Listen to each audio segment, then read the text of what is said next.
All right, here we go. Good afternoon and welcome to the June 12th, 2024 Plastow Planning Board meeting. Open the meeting at 6:30. Charlene, could you call the roll, please? Yep, Richard Anthony, Here. Karen Robinson. Here. Lori Millette. Here. Tim Moore. Just absent. Absent. Okay. Tom Alberti. Excused. Okay. Dan isn't. Dan Kane. Excused. But, I don't know if I he's thought he Bill was Coy. back. plane landed or Gloria not. Healy. And Steve Keach. All right. So public hearing continued from March 20th, April 17th, and May 15th, 2024, PB 2404. Completeness of an application from Albert Couillard for a residential subdivision application. The plan proposes a 9-lot residential standard subdivision of a parcel known as Parcel A, created by the subdivision of a parcel at 93 Forest Street, CPB 2403.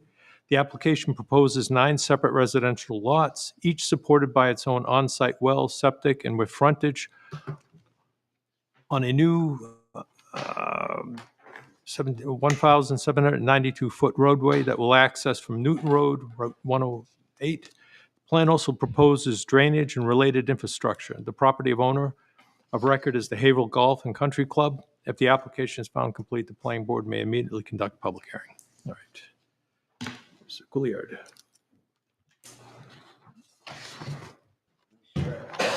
All right.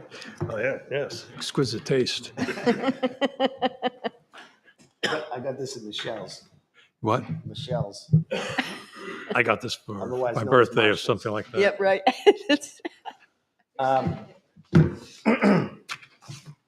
So I guess, we've had quite a few meetings on this.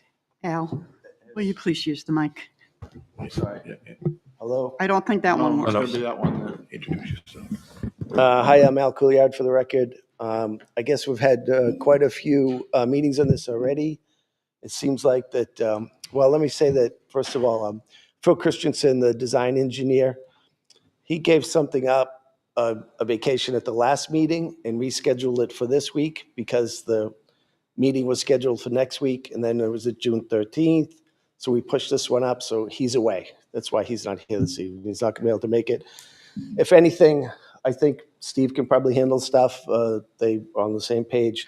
If anything, he's available by phone. If we have something we can answer or some hiccup, we can talk to him by phone. I can call him. Other than that, we've complied and agreed to comply with all the comments from the town, from Dee and their review, and from Steve's review. So unless anyone has it, I'm here to answer any further questions somebody might have, if I can. All right.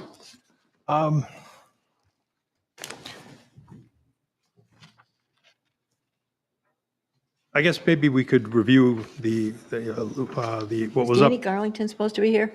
He is. He is. he's Oh, in he the is there. audience. Yeah. Oh. You just don't have line of sight. All right.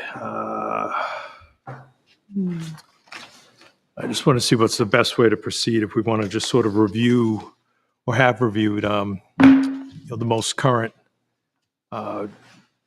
activity that we've had on this. The questions that wanted answered. So the couple of the major questions that were left was the streetlights.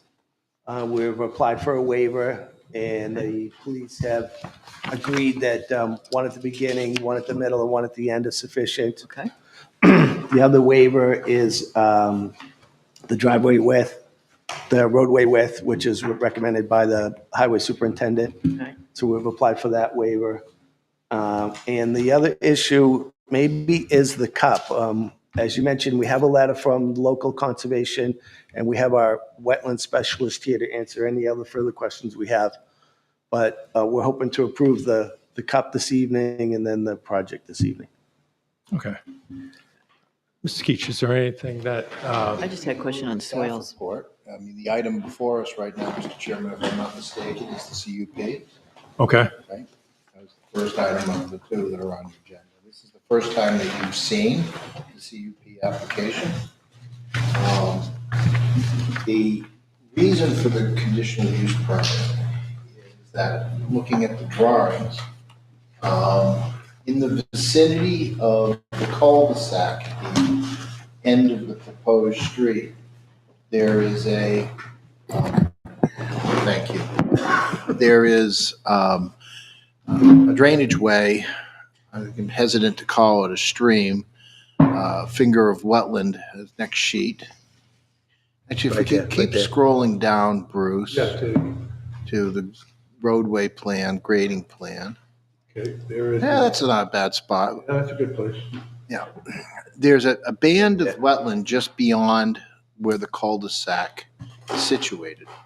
Now, the application, which comes about as a result of applicant's endeavor to satisfy the requirements of Article 4 Natural Resources Preservation, really is in multiple parts.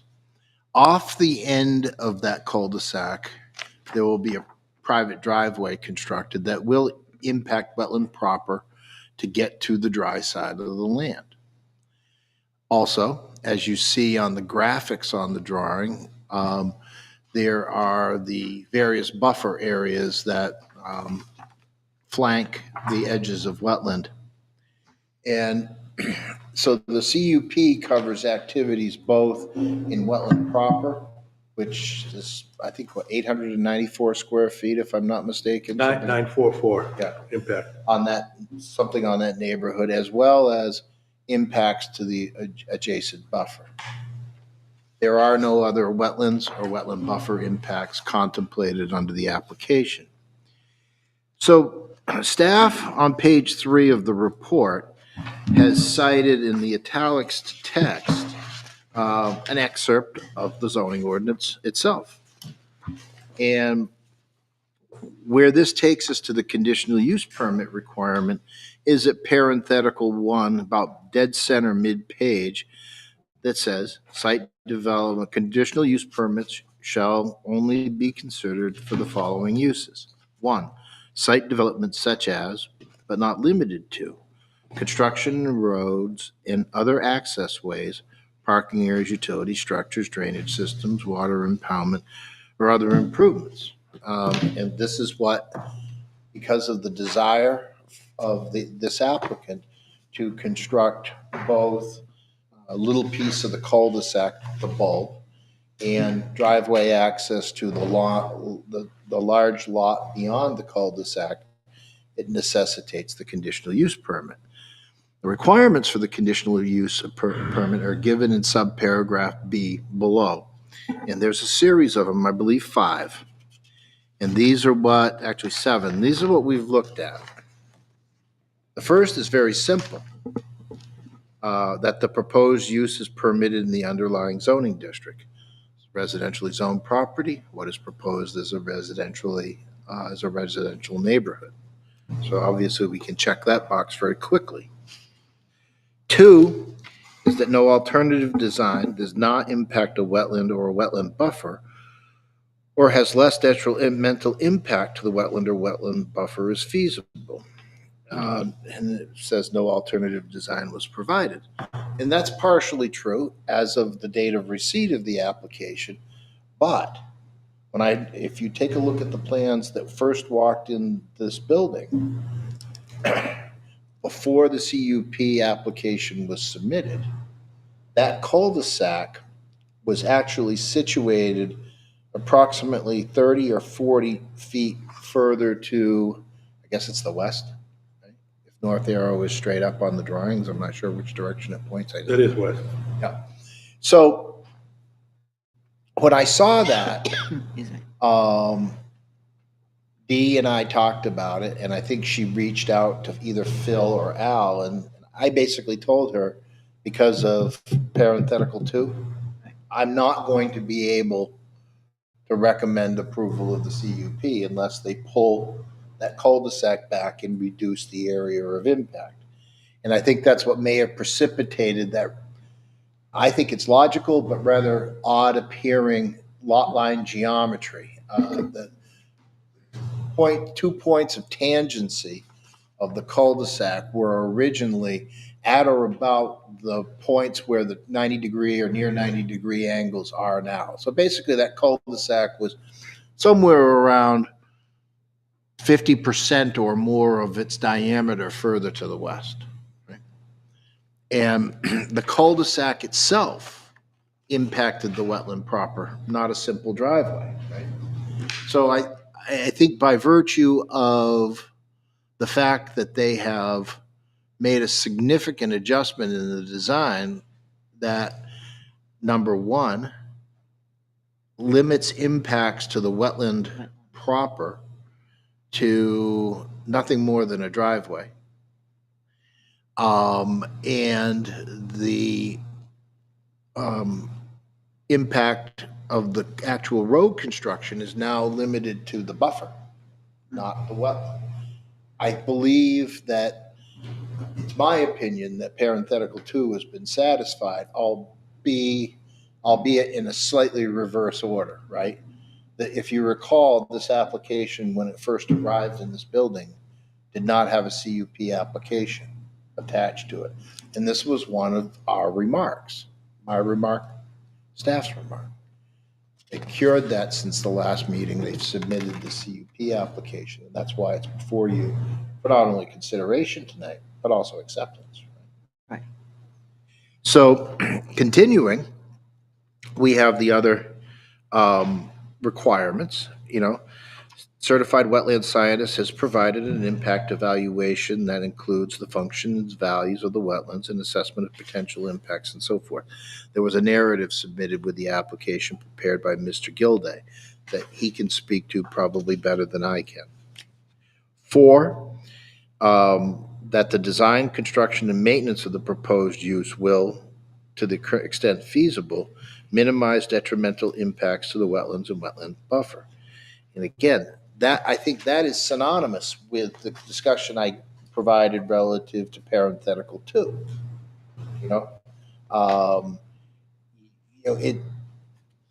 In the realm of an application that goes to the Department of Environmental Services for approval of a wetland permit, the term of most importance is avoidance and minimization. My opinion that this application, when it walked in the door several months ago, did neither. With the adjustment that they were urged to make, I believe it now does. So I think in this particular instance, and not in all cases, not every application are you going to see as parenthetical 2 and 4 going to be synonymous, but in this instance, it is. And then continuing at the top of the subsequent page,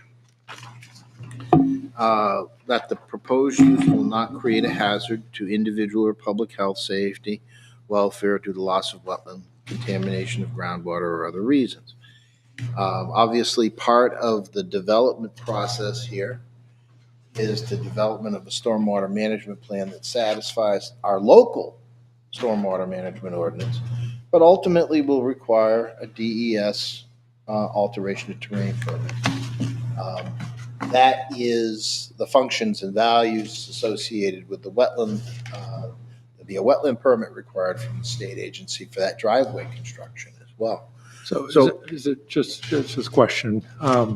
So you're saying that prior to, let's say, the issuance of the alteration of terrain permit, that this, in essence, goes through another set of eyes or another review process? It does. Okay. Actually, times 2, because you've got a wetland permit and an ART permit. 2 different bureaus of the DES, but there's duplicity to some extent, and then individual is to another. So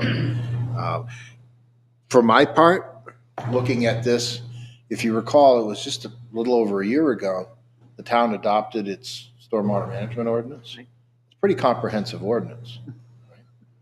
Right? And here, there's, under 1,000 square feet of wetland direct impact. And the residual impact is nothing more than a simple driveway culvert so that water can continue from north to south. I don't believe anybody is going to be harmed by that, which is the essence of parenthetical 5.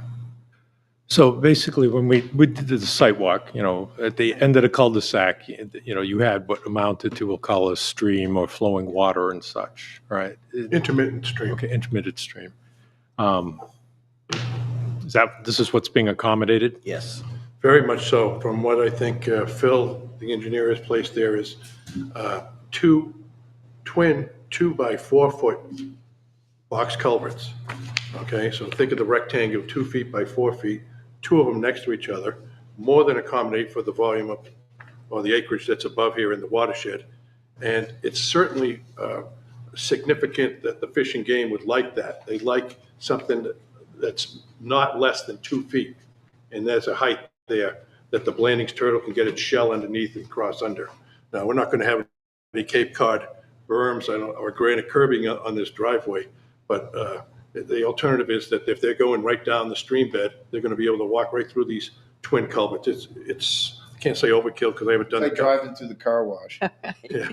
without getting Yeah, your car washed. the hydrological connection's been maintained very well. Right, so the hydrological, like you just said, the hydrological connection's being maintained, but the size of the we'll call them the Box culverts, they box are culverts are to accommodate types critters. of wildlife that might Critters, be. yeah. Okay. They're wildly oversized for hydrology. They're sized based on the aperture or the dimensions between the vertical and the horizontal, so that given their short length, they don't dissuade an amphibian or turtle from wanting to go through them. That's to say that they're not a turtle that's trying to go from south to north isn't going to see this thing and want to come up onto the paved cul-de-sac or come up to the other side on the paved drive, but will rather more inclined to continue its path, right? And this is a Blanding turtle. That is a protected species, correct? in New That's the Hampshire. one we Bruce Gilday, environmental consultant with BAG Land Consultants out of Concord, New Hampshire. I was the one that did all the wetlands out here and helped conduct the wildlife assessment report. We did one with a qualified biologist, Cheryl Bentley. You do a search first and you find out what critters have been spotted there in the past. And in this case, it was the Blandings turtle, but it was over a half a mile away. So in the vicinity, the state's going to say, the Fish and Game says, yeah, they can travel long distances. They back up and get a mindset, they'll go anywhere. But we did not find anything of that nature, and we did not find anything of a sensitive vernal pool nature out there, because we were looking in the past spring recently, and there was nothing that would could have the potential to support any primary vernal pool species. So that's good. I just totally agree. Steve is right on with these 7 questions that's been presented and been reviewed. Without his and Dee's opinions and suggestions, it brought the client back to the alternative analysis. And so they've exhausted those alternative analysis to the point where they've avoided. That's a big thing that the state wants you to do. Pull that cul-de-sac back, and they did that. Now you're left with just a lot that has to cross. It's kind of unavoidable because the person has to get to his land to put his house up, and there's just one crossing there. So it's been thought that, you pick the narrowest spot, then you minimize. You're also trying to minimize the impact, and we did. We have an application that's being submitted tomorrow, and it's a wetland application that I went before this Conservation Commission the Plastow last week and presented, and it's less than 1,000 square feet of impact, which is pretty significant. I think final outcome is 720 square feet of permanent impact, and then we have some associated temporary impacts for erosion control fencing that we're going to stake. Just before I open it up, just another question about the box culvert itself. What is it made out of? Is it load bearing? And It is, it's a precast concrete product. Precast, reinforced concrete. There's details on the drawings, Richard, there.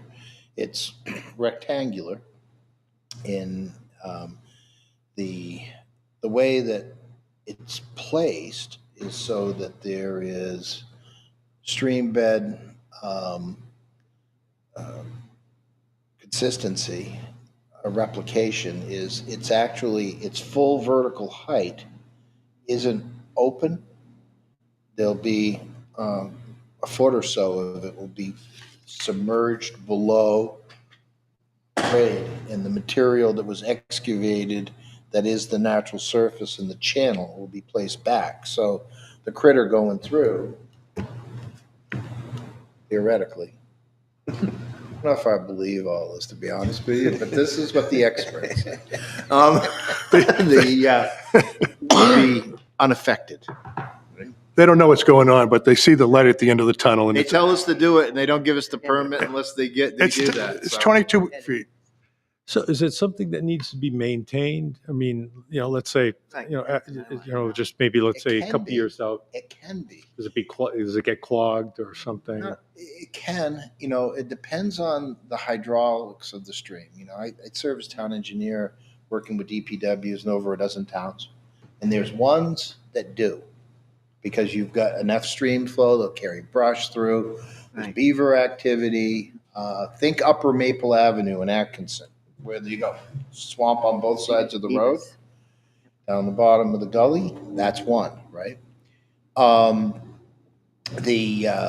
in this case, this stream, I think if we were to go out there by midsummer, untrained eye wouldn't recognize it as a wetland, right? So it's while it is intermittent, there'll be times of the year, and perhaps when you were out doing your site walk a few weeks ago, you might have seen actual water trickling through there. I think I did. But it's Trickle. probably not enough volume to carry debris in there.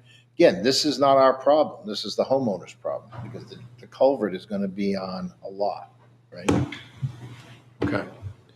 So it's like any driveway culvert, right? So in the staff report, the last two items that are under the criteria, one is not applicable because this is permanent construction, right? And then the seventh remark is the state permits that will be necessary. And the CUP in and of itself doesn't entitle the applicant to really do anything. CUP absent ultimately approval of the larger application. This is a part of that that's necessary for your zoning. So I could see you in the staff report, the on middle of page 5, D has recommended that the approval of this CUP be noted on the recording plans for the 9-lot subdivision with the date of approval. That is to say, absent the approval of the larger project, the CUP, Null and void. it's null and void. Yeah. So, I mean, as I did not have a hand in writing any portion of this ordinance, right? But whoever did a good job, right? Those criteria that we just breezed through are fairly all-inclusive. And while they seem very simple, they are as applied to a proposal that is as simple as that driveway culvert. There's going to be other applications that you see from time to time that they're not that simple. So I support the recommendation given by your staff in the staff report to ultimately approve it. But before you go there, I think the chair needs to entertain a motion to accept the application. I was just gonna go there. I figured you were, Bill, and that draft motion has been provided for your benefit at the top of page 2. Hearing we're looking at right now. 2. Page 2. All right.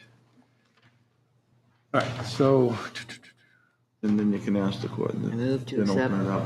okay. So I move to accept the application for a conditional use permit, 9-lot subdivision of resultant parcel A of the 3-lot subdivision on 93 Forest Street, CPB 2403, as complete. The 9-lot subdivision is described in PB 2404. The conditional use permit is detailed in the legal notice for the planning board application 2407. Do I have a second? Second Second by Karen. All in favor? Aye. Aye. Opposed? Abstain? Oh, 1, 2, I said aye. 400. All right.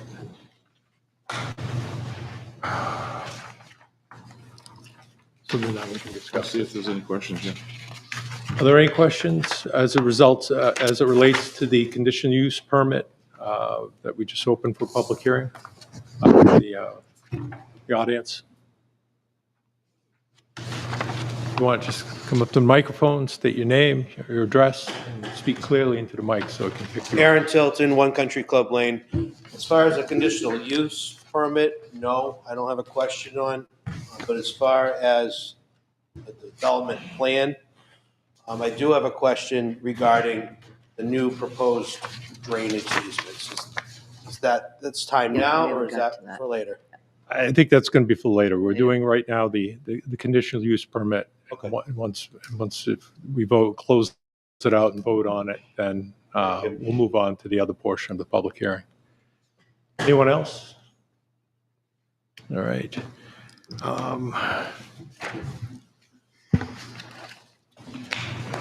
right. All right, so You think, I'll do it. I move to grant the conditional use permit related to the 9-lot subdivision of resultant parcel A of the 3-lot subdivision on 93 Forest Street, CPB 24-03, and as described in the legal notice, PB 24-07, with the following condition. The approval of the conditional use permit is noted on the final recording plans for the 9-lot subdivision with the date of approval. second it? All in favor? Aye. Aye. Aye. Aye. Opposed? Abstain? 400.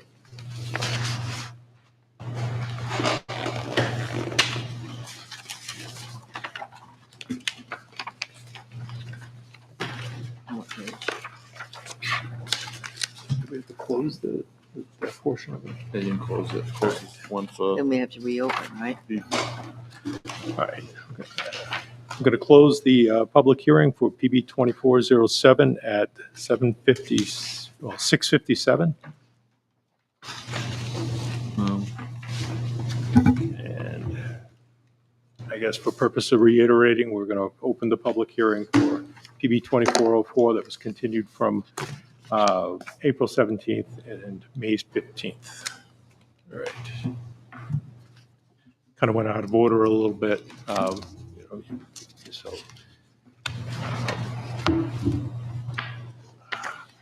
I think you already spoke to some aspects of this Yeah, portion of the public hearing.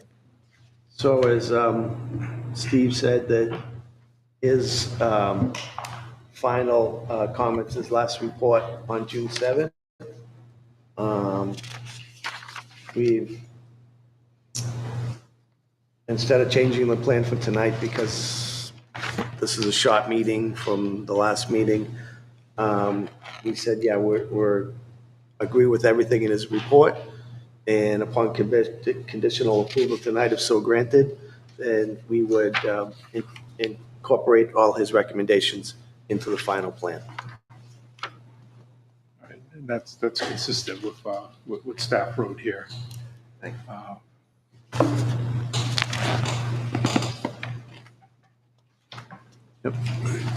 You want him to sign the waiver? Yeah, they'll vote on that, I think, before. Okay. At this point, I guess we'll invite in members of the public if you want to speak on any aspect of this portion of public hearing we just opened, 2404. Come to the microphone, state your name and your address. Aaron Tilton, One Country Club Lane. I have questions about the water easements. that are being added. I have no restrictions currently on my property, but there's going to be 2 abutting water easements to me. So my question more so is to the zoning board. Other than the 25 feet that currently I have of a setback limit, are these new You gotta go. drainage easements going to impact any of my ability as a homeowner to build anything on my house? Yeah. Now that these new easements are here. I have no impact right now because this subdivision isn't approved. So if I want to build a deck, if I want to put a shed or what have you on my property, I don't have an issue of having to deal with water easements because they're not currently there. They're not made. And these water easements are brought down very close, 10, 20-something feet to my property line. And I'm not the only homeowner on this street that has that, that's going to be an impact as an abutter. Phil's not here, so Steve, you correct me if I say something wrong, because Don't worry, I will. I'm not an engineer. But I know that the last time we were here, we spoke about this several times, and Phil made mention that the calculations show that there's less runoff when we're done than when we started. That's A. B, Phil, in a conversation with the concerned abutters after the last meeting, made some changes and improvements to those outflows and those 2 easements that abut this gentleman's property that are beneficial upgrades. And I think that's the best we can do. A, we don't think, the calculations don't bear out that we're gonna have any more water on his property when we're done than that was there when we started. We have to do that. And B, we did make some accommodations and changes to the plan based on our conversations at the last meeting. And this is We did have conversations about the water portion and the impact of the water on my property. What I'm asking specifically is the zoning board. How is that going to impact me as a homeowner from building something on my property? Go ahead, Steve. Al said, invited me to correct him if he said anything wrong. He didn't say anything wrong, but he didn't answer the question. Right, I think it's a setback Yeah, I type don't- question. Yeah. The easements are there to provide rights to the public for future maintenance. The easements themselves don't have an impact on anything. It's what goes inside of them, that the functional portions of it is why the easement is there.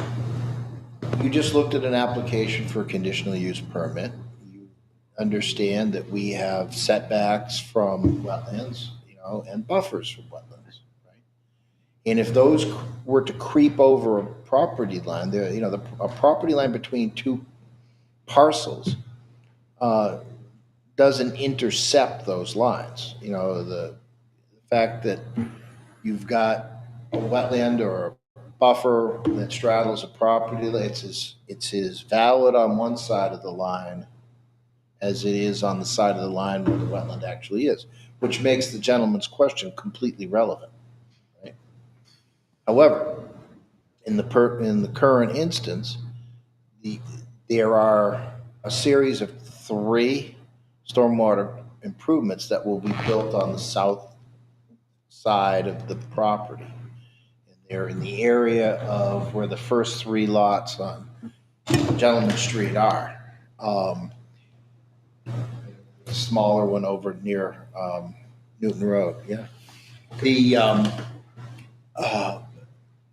The work that is being contemplated is in the drive. There's stormwater management devices, infiltration pond, so forth, that's going to be there. Now, the only thing that could create a setback for this gentleman is if one of those became an induced wetland and hence subject to the provisions of your zoning ordinance that protect wetlands. In addition to there being an exemption for infrastructure built into the ordinance, the nature of these devices in and of themselves, infiltration practices, have to be constructed a minimum of 2 feet above water table. So the surface of these practices is not wetland. So that being said, there should be no trigger mechanism to invoke your natural resource section of your ordinance and cause potential harm or diminution of his ability to do whatever he can do today. Bottom line, is my opinion, is implementation of this plan as designed, to the extent that it deals with the gentleman's question, will be neutral on his ability to utilize his property. If he can utilize it today, he should be able to utilize it in a decade. Provided the zoning ordinance doesn't change for reasons unrelated to this, right?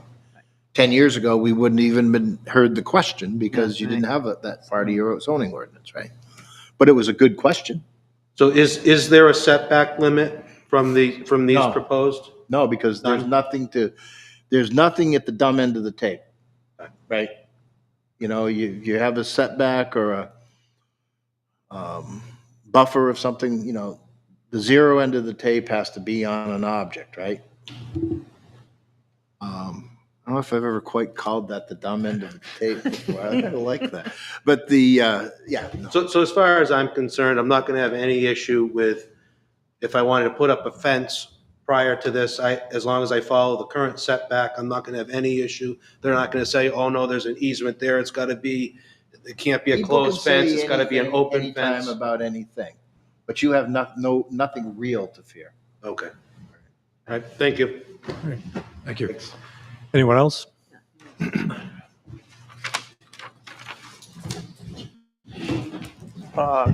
Chris Lean, 32 Newton Road. When we did the walkthrough, my property is to the right of the drive. And it was significantly closer to my house than I originally thought. So the road is 24 feet. Correct. So 12 feet. You said 9 feet of drainage on the side of the road, right? Is that what that is? So that leaves about 16 feet to my property, and it's a 15-foot grade. How is that being handled? Is it going to be a retaining wall? Are you going to come right to slope that from my property to the road? Are you going to knock everything down and slope that?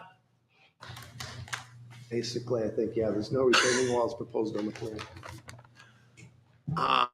Also, the surveyor had surveyed my property. I found a previous survey, unbeknownst to me, about 6 or 7 feet into what I thought was my yard and my grass is my property line. It's been maintained that way I'm only the third owner of that house. I would assume it's been maintained that way for 30 plus years. I'm not going to charge any rent, though. I understand. But there is a sliver from lot 9 that runs all the way parallel to my property, all the way to 108. And that's it ends up being about 15 or 16 feet wide. But it does run about 6 feet into what I thought was my grass that I've been maintaining since I lived there and long before me. Am I going to lose that? Are they going to put a fence through my yard? Are you going to be digging up what I thought was my yard? There's no intention of a fence. There's absolutely no digging in your property. But honestly, it's not my property. I don't know if there was We're going to grade to the property line, our property line, the one that's shown on this plan. Not you quite, think not that's quite.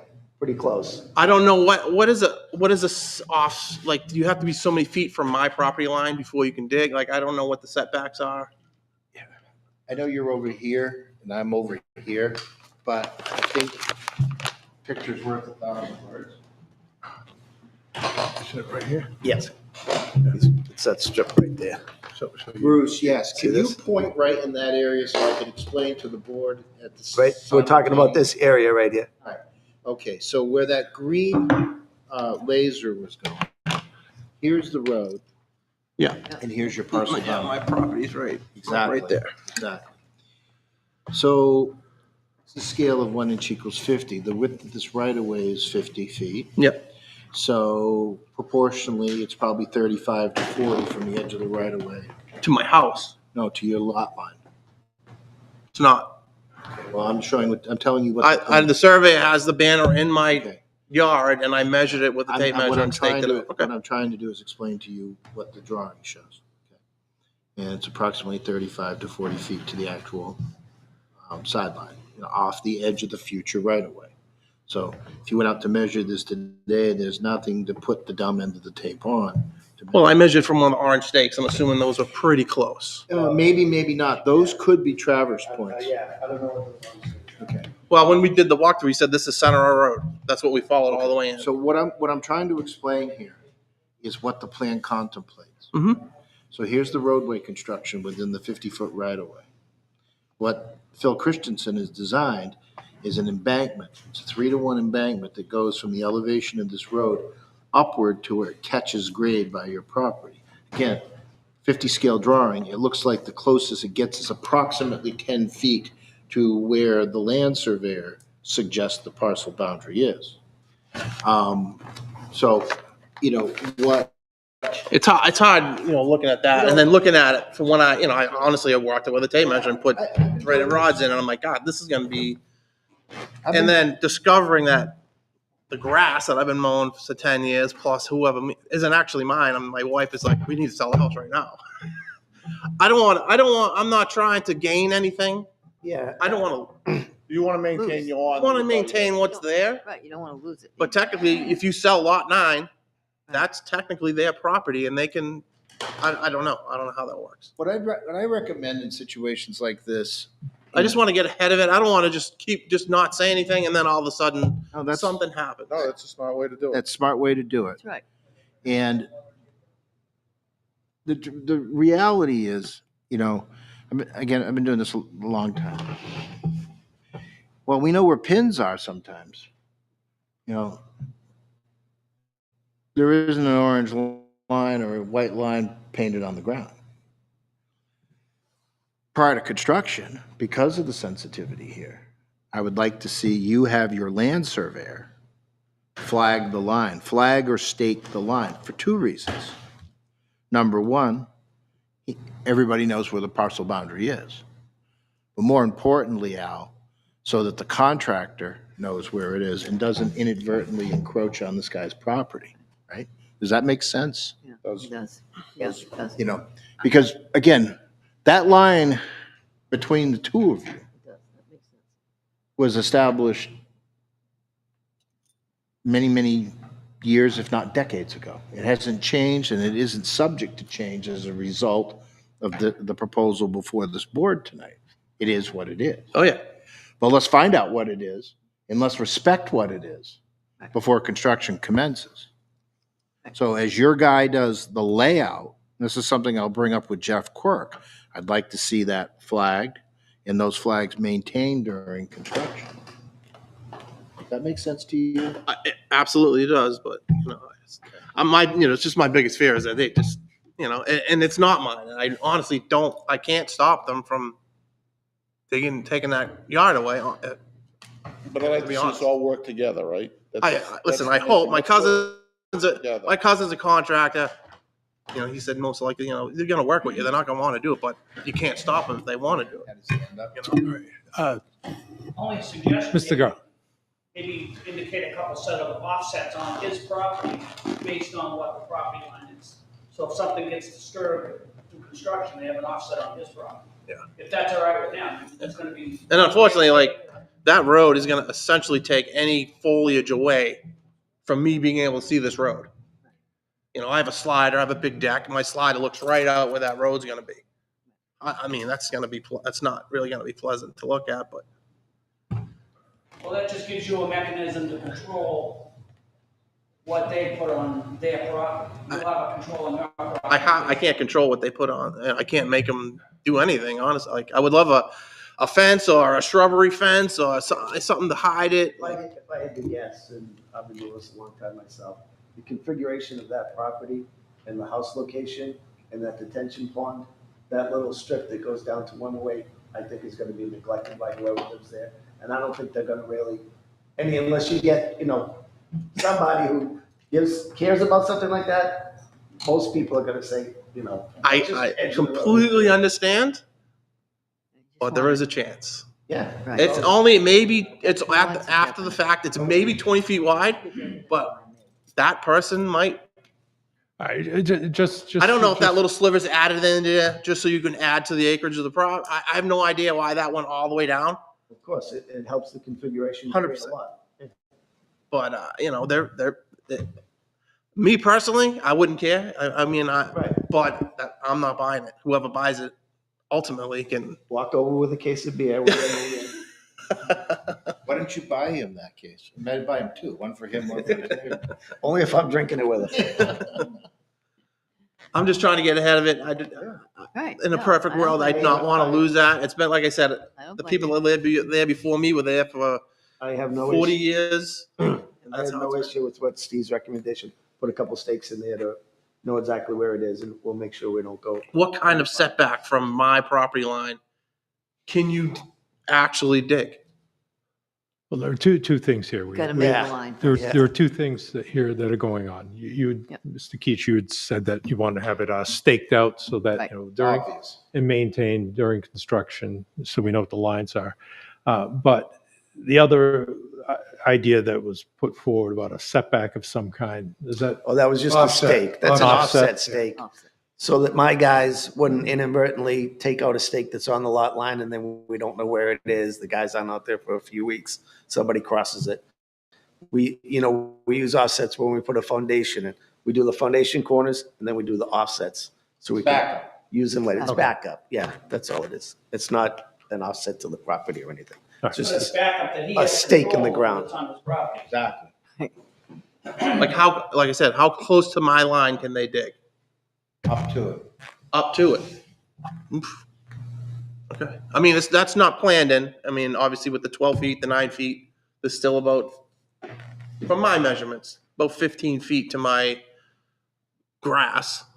But so I'm assuming I planned on the road. I didn't know it was going to be that close to my house. I thought it was going to split that piece.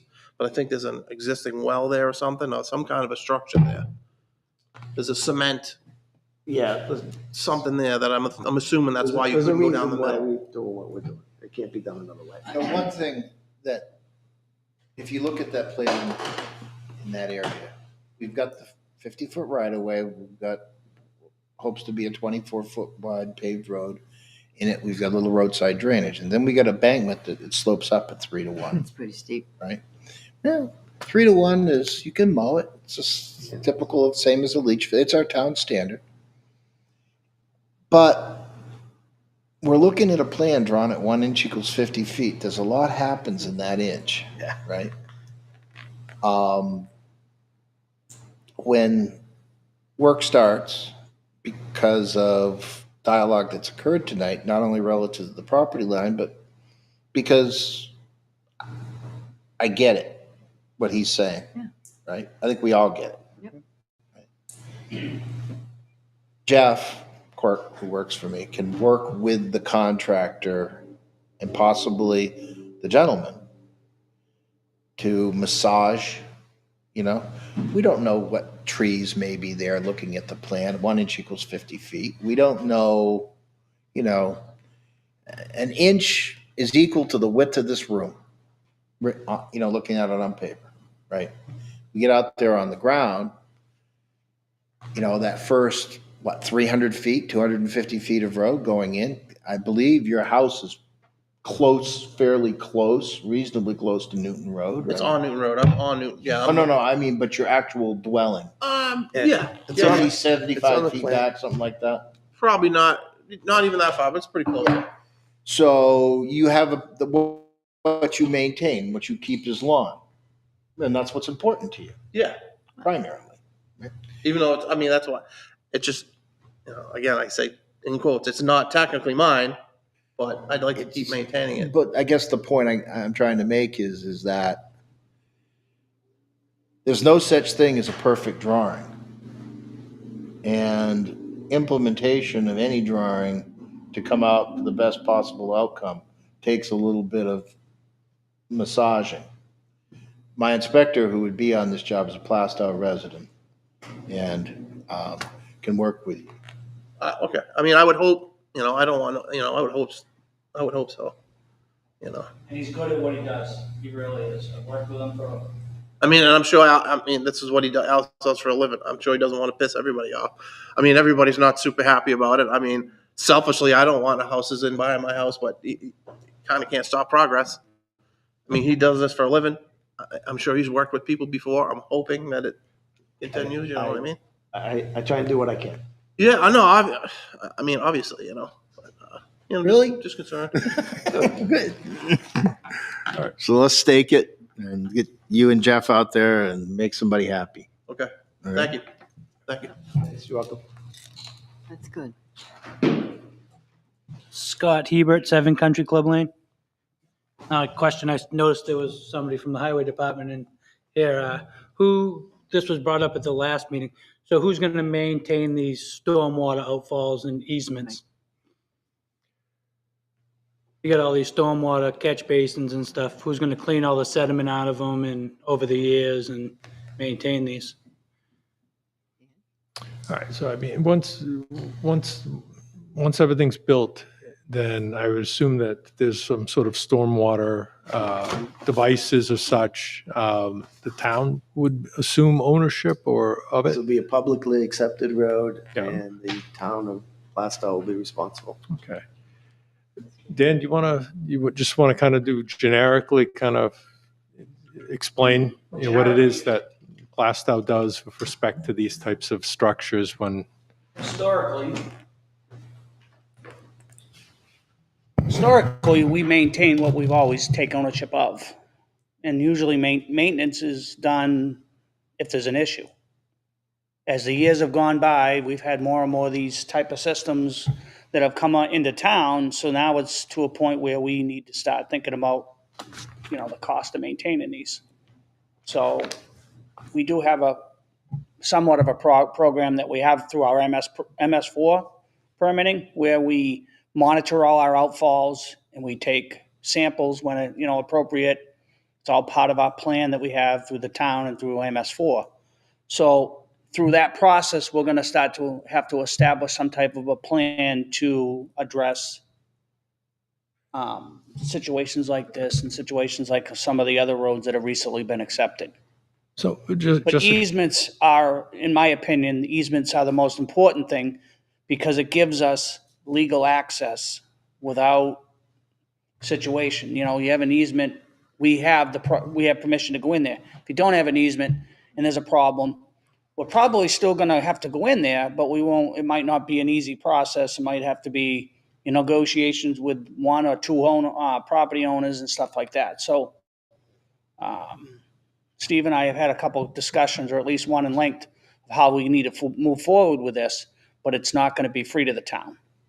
So just a question then, of these structures that we would be maintaining, I mean, hypothetically, let's say at some point in the future, it requires maintenance, there's a lot of rain or something, and somebody's saying that these need to be maintained. I mean, would somebody just call the highway department and say that we're having problems with, these types of things? usually the call is going to show up when there's an issue. Right, If there's no that's issue fine. and everything's working good, I'm probably not going to hear about it. Or if we get a real heavy rain, or you get a 6 or 7 inch rainstorm, yeah, it's going to exceed its expectation at that point, or its limitations, and there's going to be problems. And then we address it, and the highway department would go out there and make sure that the water is going to where it's supposed to go. Does that This speak to particular your- road is kind of the way you want to go in the future, because you don't have catch basins. You have swales, you have areas that water can run above ground, not below ground. Because right now, the town of Plastow has 550 catch basins that we have to maintain. And those are expensive to clean, those are expensive to fix, those affect your paving, those affect a lot of things. Whereas you get into a layout like this, and a lot of the layouts that have been accepted by the town in the past 5 or 10 years, they're more favorable to the maintenance, but the maintenance might be more expensive in the end, because it will be something that would have to be subbed out as a contractor or something like that. But it would only have to be addressed if there's an issue with it. Now, are you having, just curious, are you having any input, like in applications that come forward of the board, like what you just said here, that this type of arrangement is something that is, not expensive to maintain by the town, and things like that?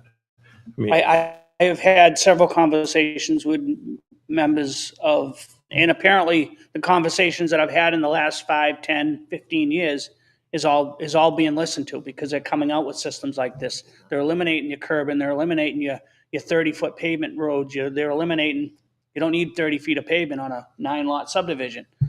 So, and I think, I thank the people that are making those recommendations, and I believe it's through Steve's office and Dee and the planning office itself that have listened to know that maintenance is expensive. It might cost this guy $1 million to put a road in, but in the long run, if he puts a road in that's very expensive to maintain later by 24 feet of pavement, 30 catch basins, then that expense is going to fall back on the town. all right. Does that speak to your concerns? Yeah, and it raises more questions. So he's saying you would know when they need to be cleaned when problems arise. So if there's a problem with one of, say, a house that's behind one of those catch basins, who accepts that responsibility? The town?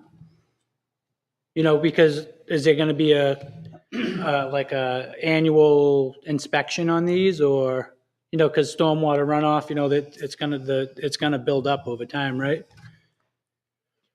You know what I mean? Like, so you say if the problem arises, so if we on Country Club Lane have a problem due to one of their catch basins or the town's, so that's going to be a problem that we're going to have, right? As they arise. Right? I don't I'm know maybe the, I'm I don't wrong. know the defined answer on that. I guess it's basically, it comes up to what happened and why it failed. Yeah, think so we're kinda if one of those contemplating failed the and hypothetical. Aaron got What's that? 6 I think inches of we're water in his contemplating the basement, Yeah. who's going to hypothetical. accept that? So I think right now what we're saying is that there's not a, let's say what you're asking is like some sort of mechanism where someone's doing, let's say, an annual type inspection of some kind. I think if there is an issue, then, the town will address it once we take ownership of it. So I think that's what we can say right now, not being a hypothetical, that if we take ownership of it, then the town will address it if there's a problem. If there's, if you're saying that, no, there should be like an annual type inspection regimen right now. The town doesn't have an SWPP plan, a SWIP? No? He will, though, You will? He will. Oh, he will? during construction, yeah. I mean, the other thing to keep in mind, it's not like the highway department, we're very proactive, whether we're proactive towards the 550 catch basins or we're proactive towards, the outlets of these culverts and stuff like that. We're proactive, very proactive. So we know because we know if this is going to something's going to happen to it, then we're going to be the ones to have to block roads or fix it ultimately. Yeah. So to be proactive versus reactive is, Yeah, so there's a mechanism in place that if there's a problem, the town will address it. Part of a lot of this is with the maintenance of roads and so forth. The gentleman used the term annual inspection. And you'll find that in writing and so forth. But as a practical matter, you take a fellow like Dan, who knows really every foot of highway in your town. He could take a tax map right now and tell you where his potholes are, right? Does he have a map in his office that shows where the potholes are? Probably not. But because of the fact he's on the job every day and his people are on the job every day, so they go, inspection. Well, inspection is 365 days of the year of when you're working to know if there's something that I need to take a look at more often than not in a certain area, right? I worked for a long time with a good friend of mine who up until last year was the road agent in Atkinson, Teddy Stewart. And he could, Teddy, he could do what you could do. And, he knew every foot of road in that town, knew which pipes. And Dan's the same way, right? Now, the nice thing about the drainage system, apart from the comments that Dan offered, which I agree with, is how Phil Christensen designed this system. You know, there's multiple outfalls. That's good from this gentleman's perspective, because nobody wants to be the person at the end of the line if those all link together and gets, you know, the battleship wetland or battleship stormwater management pond 75 feet from your house, right? These systems he's designed, and it's because he could, because there's good soil here, are infiltration based. They won't hold water beyond about 72 hours after an event, right? So nothing is without potential for problem. Yeah, no, that's all I need. Right. The question was answered. You know, The town takes and ownership again, of them, yeah. it was If just there is an issue, you call the town. yeah, and again, it was just a few months ago that this board developed and adopted a comprehensive stormwater management ordinance. This is one of the first future public roads advanced under that. So it's, you know, when I looked at the plans, it was like, oh, I got to look at that guy. You know what I mean? And the design engineer, by breaking this up into a bunch of small parts, avoided the battleship. You know, you got to 3 PT boats instead of 1 battleship, right? So, what did I forget, Dan? That's it, easements. I mean, the conversation about easements, the way I look at it might be different than the way Steve, I don't know if he has a different outlook at it, but. I look at the easement as a box, so that if and when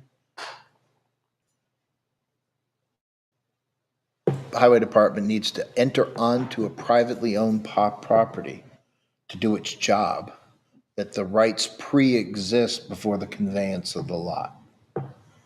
They're defined by meets and bounds on the drawing, just as the lots are defined by meets and bounds on a drawing.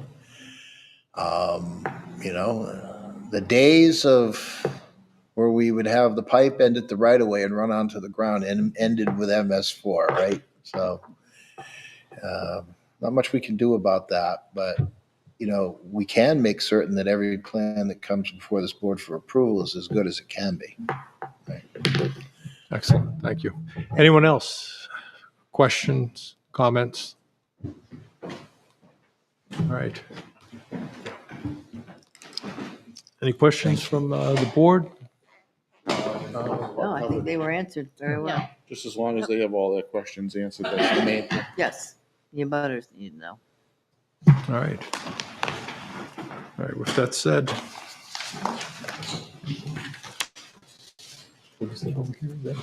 Yep. Right. All right.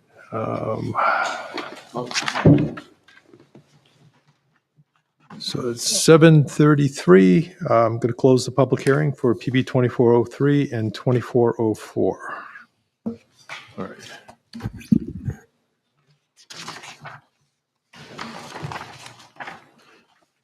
Right. You know, we got a few waivers first. You have 2. Yep. So I move to grant the request to waive subdivision review regulation, Article 7, subsection 235-32.B3, to provide a 24-foot roadway with a center crown based on the recommendation of the Plastow Highway Department Supervisor. So I second it. All in favor? Aye. Opposed? Abstain? It's 400. All right. Second waiver.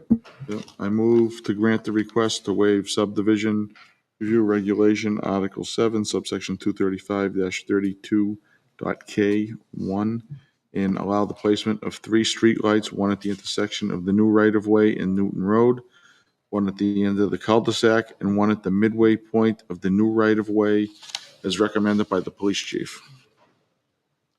I second it. All in favor? Aye. Aye. Aye. 400. All right.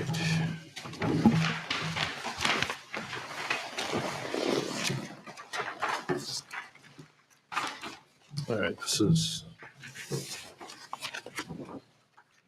draft motion for conditional approval. Is that where we're at? That's all, yeah. All right, here we go. Read it all. I move to approve the application for a 9-lot subdivision of the resultant so-called parcel A from the 3-lot subdivision in Planning Board Application 2403, and as detailed in the legal notice for Planning Board Application 2404, with the following findings and conditions. Finding, the application meets the requirements of the subdivision review regulations or has received waivers from the planning board where there is non-compliance. Conditions, successful recording on the 3-lot subdivision plan that creates parcel A, the subject parcel for the 9-lot subdivision. The recording information be cited on the final recording plan for the 9-lot subdivision. Note, a note added to the final recording plan with the conditional use permit approval information if approved. All applicable professional stamps will be affixed on the final recording plans.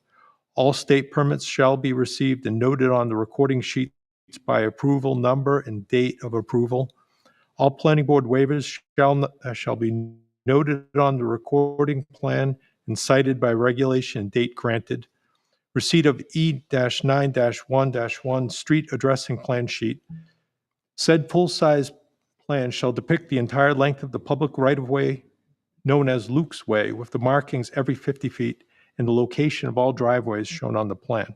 All KNA review comments are successfully addressed. Performance guaranteed requirements. The planning board recognizes compliance with recent amendment of RSA 674:36, having an effective date of October 3rd, 2023. Create need for corresponding amendment of section 235-12.b 10 of the Plastow subdivision regulations.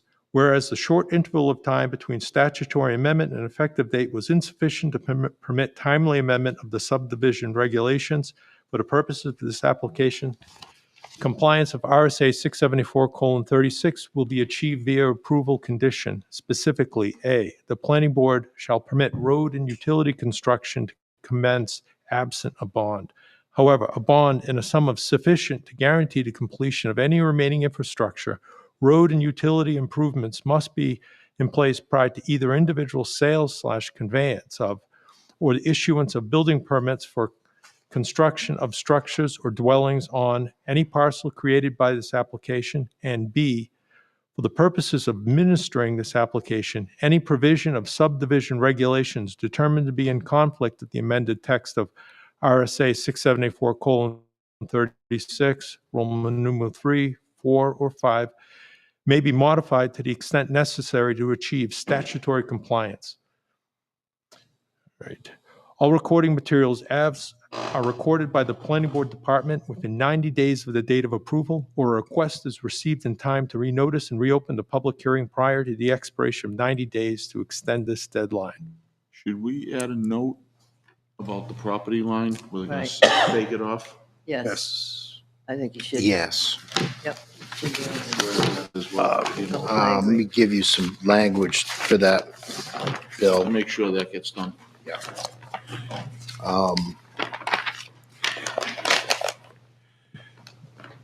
Why don't we add what would be a 9th condition that would read, the common lot boundary between map 66, lot 18, 66? yeah, Lot map 66, lot 18, owned by Christopher and Olivia Lean. I guess we don't need that part. Shall be staked at not less than 50-foot intervals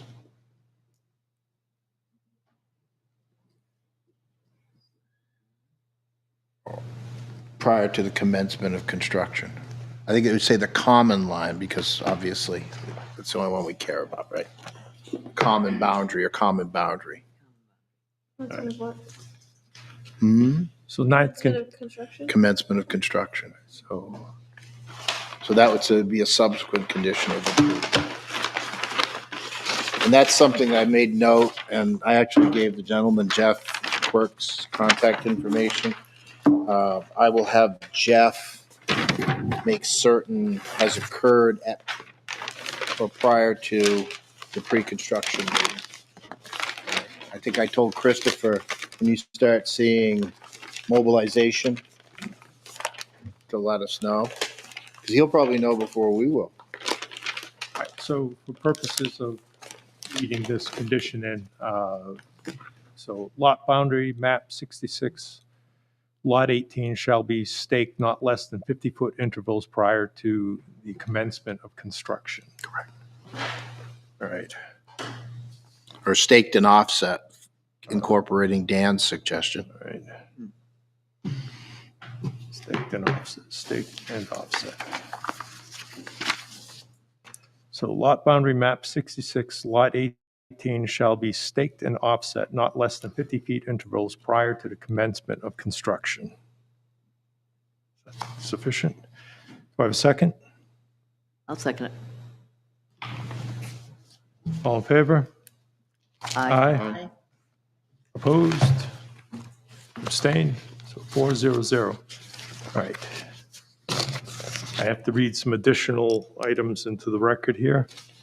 Additional notes and recommendations. All right, bonding. Bonding of the subsequent 9-lot subdivision development of parcel A will be addressed with an updated staff report for that application. As bonding is contemplated for the development of the 9-lot subdivision, RSA 674:36, effective October 3rd, 2023, shall apply. Impact fees. Prior to the acceptance of the roadway by the Board of Selectmen, the developer shall pay a new roadway impact fee of $8,960. This is based on a calculation of $5 per linear foot times 1,792 linear feet of new public roadway. If this dimension should change, so too would this assessment. There will be additional impact fees, schools, recreation, and public safety, assessed to the individual dwelling units at the time of construction and collected prior to the issuance of the certificate of occupancy for each unit. L-chip fee. An L-chip fee of $25 payable to Rockingham County Registry of Deeds will be required for the recording of either subdivision plan. All right, I think that covers everything. Any last words? I think that's it. We thank you. Oh, you forgot the condition that he owes him 2 cases of beer. We have that? And a neighborhood Yes. block party. Yes. Excellent. Thank you, board members. All right. Very good, thank you. much. I appreciate your time and effort on this. We all worked pretty hard on it. Richard, do you need me for anything further? I think we're good. And thank you very much. You got my for number. Everything that you guys Take care. Thank Have a you, good night. too. Thank you, thank you. Go Yeah. Celtics. It goes. Oh, that's right, that's tonight. Dan. Okay. Oh, we'll thank him later when we have his. No, thank him. You can thank him now. He's talking. Yeah, that's true. But it is now low enough that we probably won't. All right, I guess at that point, do we have any old business that we're going to discuss? Oh, We still have to do minutes too. Excuse me? I don't think we have any Wait a minutes minute. right now. Oh, we don't? Okay, never mind. Just kidding. All right, we'll wait until it dies down a little bit here.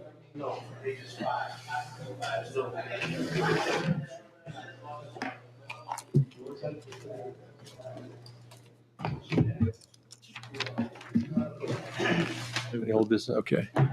Any old business that we need to discuss here at all?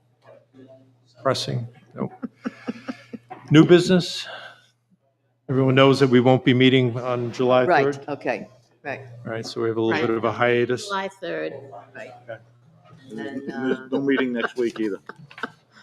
And no meeting, because we yes, did because this of one. June, Did it tonight. Juneteenth, exactly. Right. Um, Happy Juneteenth. All right, so with respect to committee reports, CIP, and legislative tracking and such, I believe those were sent out as an email. If anyone's having a problem opening them because they don't have Yes. Excel, No, I couldn't open it. Anything I that think Tim. you need to actually have Microsoft Excel. Yeah, you have to have of some sort. Excel. Well, I don't have that, so what do I do? Thank you, Dan, very, very All right, thank you much. very much, Dan, Dan. thank you for coming. Thank you for coming. Thank you. Excellent. Have a good night. Good job. Yeah, you'll need to get Excel. Or Well, no. open it up. I'm not gonna do that. I don't have anything to do with that. I can print it out for you then and send it to you as a PDF. Right? That's probably your best option. Okay. Sorry, I'm just totally out of Right, it. communications updates or any other business? If not, then I'm going to close this meeting of the Plastow Planning Board at Wow. 7:46. Thank you. That's a definite Bravo. one.